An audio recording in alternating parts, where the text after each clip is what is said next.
Hello, hello, hello. Good morning, good afternoon, good evening, depending on your time zone. Welcome to my channel. My name is Ogbanje Joseph. What we're looking at today is the mass media, the role of mass media in the development of a country, the role of the mass media in the development of a country.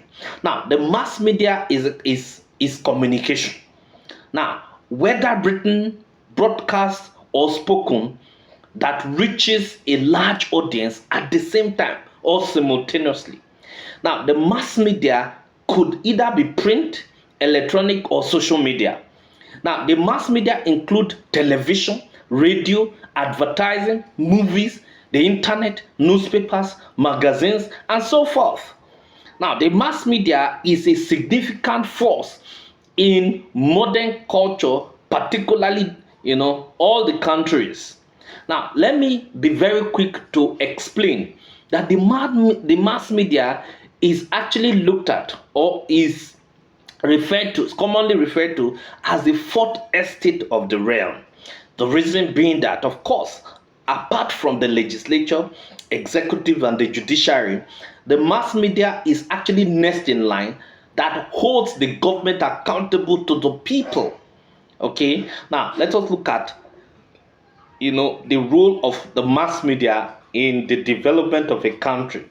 Now, the mass media is first and foremost entertainment, and it is equally capable of educating and entertaining listeners and viewers, and it can also help individuals to attain the development of his potentials and achieve perfect self fulfillment. Now, the role of the mass media in determining the politics and the development of a country are legion. And this is because the mass media is actually a tool that is used to actually expose the people to their rights and privileges in the society.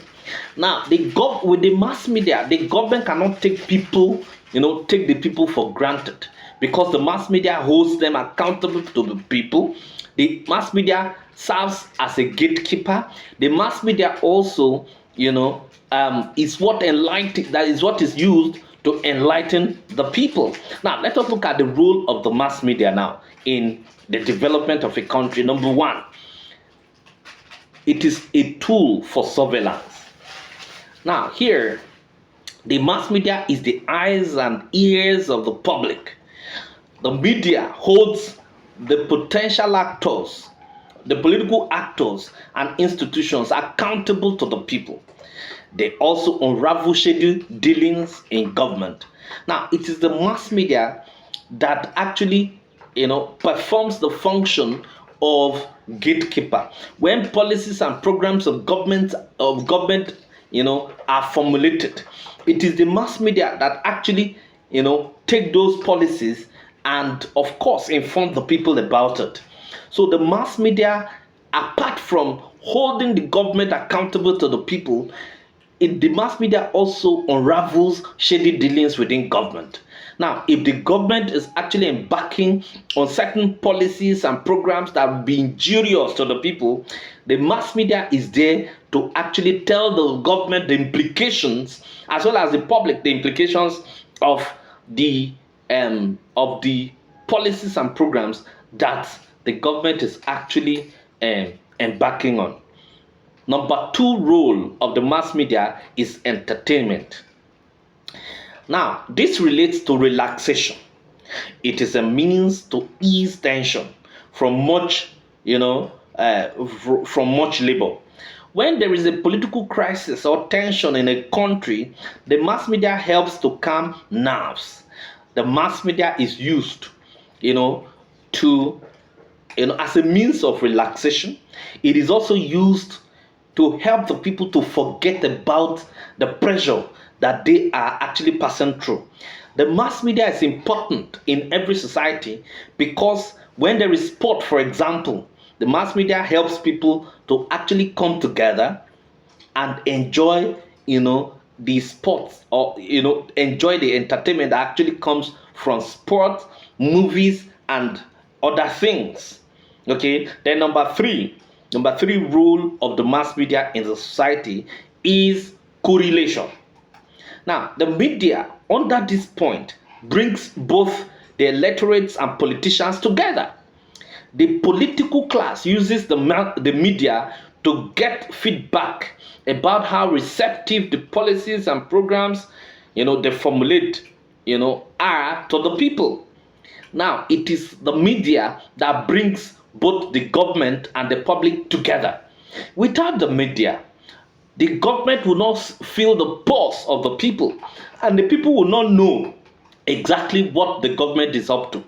For the government to actually communicate its intentions to the people, it uses the mass media. So the mass media is actually is a tool for correlation. That's number three. Number four, cultural transmission. The media mirrors the society, standardize and reinforce its behavioral norms. The media is used to transmit political culture from one generation to the next. So, cultural transmission. It is the media that is used to actually transmit culture from one generation to the next. If the media is on ground and they are up to what they are supposed to do, they will continue to actually, transmit culture from one generation to the succeeding generations. Okay. Number five, status conferrer. The media confers status on person, organizations, and ideas. Under this, the more policies and programs, politicians, and the manifestos or ideologies feature on the media, the more their status are raised to public prominence. Now, if you have policies, programs, manifestos, ideas, and of course even political class, the more they actually feature in the media, the more the more their status are raised to public prominence.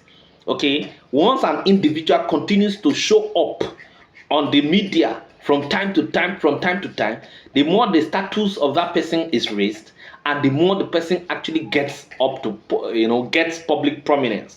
Okay, so that is actually for that. Then number six, debates and discussion. Now, the media is used by the political parties to communicate their policies and programs to the masses. The media is used to actually organize debates among political parties, particularly when it is time for election. The candidates are invited, to, for debates. During the debate, the programs, the policies, the program, and of course the ideologies of the particular political party, are communicated to the people. Okay, so the last one is enforcement of cultural norms and values. Under this point, the political socialization and political culture are handed down from one generation to the next. Thank you very much.